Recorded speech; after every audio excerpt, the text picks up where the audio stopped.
بسم اللہ الرحمن الرحیم۔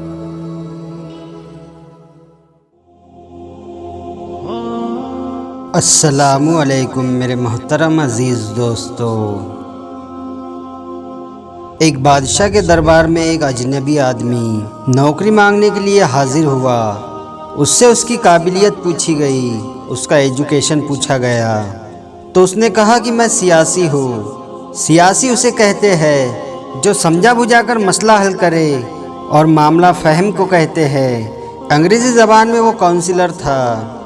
بادشاہ کے پاس ایسے سیاست دانوں کی بھرمار تھی تو وہ جگہ خالی نہیں تھی، تو اس سے کہا گیا کہ ہمارے پاس ایک نوکری خالی ہے، وہ ہے گھوڑے کے استبل کا انچارج بننا، کیونکہ کچھ دن پہلے ہی گھوڑے کے استبل کا انچارج مر گیا ہے، اس کا انتقال ہو گیا ہے۔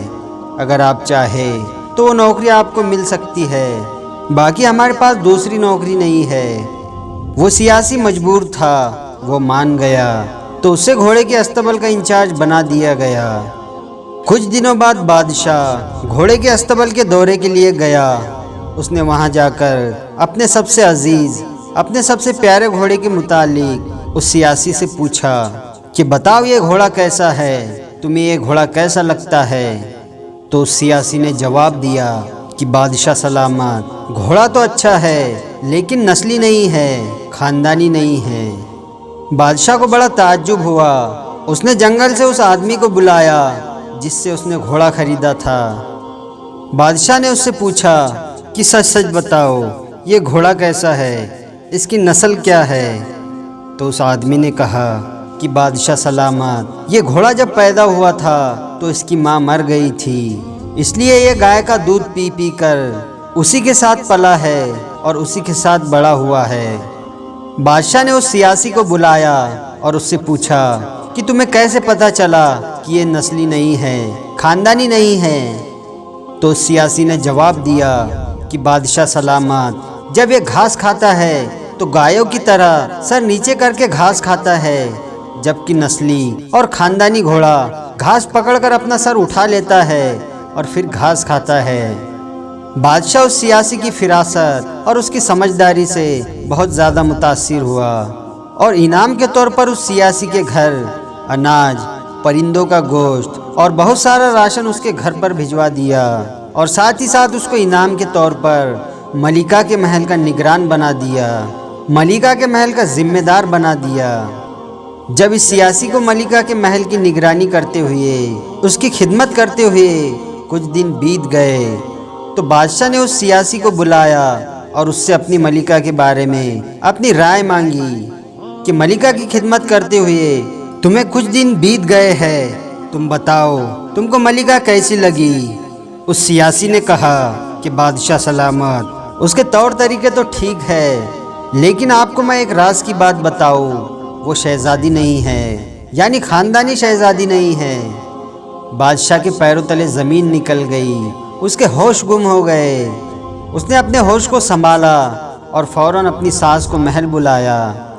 جب اس کی ساس محل میں آئی تو بادشاہ نے اپنا سارا معاملہ اپنے ساس کے سامنے رکھ دیا اور اس سے کہا کہ سچ سچ بتاؤ حقیقت کیا ہے؟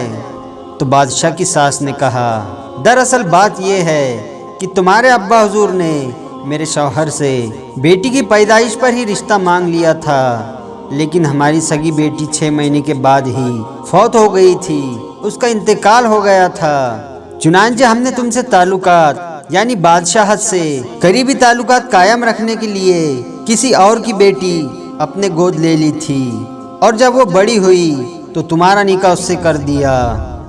یہ سب کچھ سننے کے بعد بادشاہ نے اس سیاسی کو فوراً بلایا اور اس سے کہا کہ تمہیں کیسے علم ہوا کہ یہ خاندانی شہزادی نہیں ہے؟ تو اس سیاسی نے کہا کہ بادشاہ سلامت، اس ملکہ کا، یعنی آپ کی بیگم کا خادموں کے ساتھ، نوکروں کے ساتھ جو سلوک ہے وہ جاہلوں سے بھی بدتر ہے۔ یہ اس بات کی نشانی ہے آپ کی جو ملکہ ہے، بیگم ہے، وہ خاندانی شہزادی نہیں ہے، کیونکہ خاندانی شہزادیاں اپنے نوکروں کے ساتھ، اپنے خادموں کے ساتھ برا سلوک نہیں کرتے۔ بادشاہ نے اس سیاسی کی فراست اور اس کی سمجھداری سے بہت متاثر ہوا اور انعام میں اسے بہت سارا اناج، بہت سارا راشن، بہت سارا شہد اور بہت ساری بھیڑ بکریاں اسے انعام میں دی، اور ایک انعام یہ بھی دیا کہ اسے اپنے ساتھ رکھنے لگا، اپنے قریبی لوگوں میں اس کو شمار کر لیا۔ اب وہ سیاسی بادشاہ کے ساتھ رہنے لگا۔ اس سیاسی کا کچھ وقت، کچھ مہینے بادشاہ کے ساتھ بھی گزرے، تو ایک دن بادشاہ نے اس سیاسی کو بلایا اور اپنے بارے میں دریافت کیا۔ بادشاہ نے کہا کہ میرے بارے میں تمہاری کیا رائے ہے؟ میرے بارے میں تم کیا کہتے ہو؟ سب سے پہلے تو اس سیاسی نے کہا کہ بادشاہ سلامت، پہلے آپ جان کی امان کا وعدہ کیجئے، میں کچھ بھی کہوں میری جان کی حفاظت کی جائے گی۔ بادشاہ نے وعدہ کر لیا کہ آپ کی جان کی امان ہے۔ تو سیاسی نے کہا کہ بادشاہ سلامت، میں آپ کے بارے میں بتاؤں، نہ تو آپ بادشاہ زادے ہو، یعنی نہ آپ بادشاہ کی اولاد ہو، اور نہ ہی تمہارا چال چلن بادشاہوں والا ہے۔ بادشاہ کو بڑا غصہ آیا، سوچنے لگا کہ اس کی گردن دھڑ سے الگ کر دوں، لیکن وعدہ کر چکا تھا، جان کی امان دے چکا تھا۔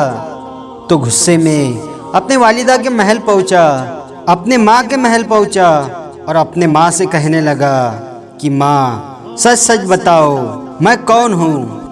تو ماں نے کہا کہ بیٹے، حقیقت یہ ہے کہ تم ایک چرواہے کے بیٹے ہو، یعنی بکریاں چرانے والے کے بیٹے ہو۔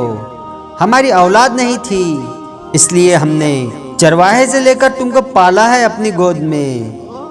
بادشاہ نے اس سیاسی کو بلایا اور اس سے کہا کہ تمہیں کیسے علم ہوا کہ میں بادشاہ زادہ نہیں ہوں اور میرے چال چلن بادشاہ والے نہیں ہیں؟ تو سیاسی نے کہا کہ بادشاہ سلامت، بادشاہوں کی عادت ہوتی ہے کہ جب بھی وہ انعام و اکرام دیا کرتے ہیں تو انعام میں ہیرے، موتی، جواہرات دیا کرتے ہیں، لیکن آپ تو بھیڑ بکریاں، گھی، راشن، تیل، کھانے پینے کی چیزیں دیتے ہیں۔ یہ بادشاہوں کے طریقے نہیں ہیں اور نہ ہی بادشاہوں کے اولاد کے طریقے ہیں، یہ تو کسی چرواہے کے بیٹے کا ہی عمل ہو سکتا ہے۔ تو میرے عزیز دوستو، انسان کی عادتیں اس کی نسلوں کا پتہ دیتی ہے، اس لیے اپنی عادت، اپنے اخلاق، اپنے طرز عمل، اپنی زندگی جینے کے طریقے، اپنی بات چیت، اپنا رہن سہن، یہ خون، نسل دونوں کی پہچان کرا دیتے ہیں۔ اس لیے یاد رکھے، ہمارے اخلاق، ہمارا رہن سہن، ہمارے بات چیت سے لوگ ہمارے خاندان اور ہمارے ماں باپ تک پہنچ جاتے ہیں۔ اس لیے ایسا کوئی بھی کام نہ کرے، اس لیے ایسی کوئی بھی بات نہ کرے۔ ہمارے منہ سے نکلی ہوئی گالیاں ہمارے ماں باپ کو بدنام کرتی ہے، ہماری بد اخلاقیاں ہمارے خاندان کو بدنام کرتی ہے۔ اس لیے جب بھی بولے پہلے تولے پھر بولے۔ اللہ رب العزت ہمیں اس کو سمجھ کر اس پر عمل کرنے کی توفیق عطا فرمائے، آمین یا رب العالمین۔ ویڈیو پسند آیا ہو تو لائک اور شیئر ضرور کریں، اور آپ نے ابھی تک ہمارے چینل کو سبسکرائب نہیں کیا ہے تو اسے بھی سبسکرائب ضرور کر دے اور ساتھ میں بیل آئیکن دبا دے، تاکہ ہر آنے والی نئی ویڈیو کی نوٹیفیکیشن آپ تک پہنچتی رہے۔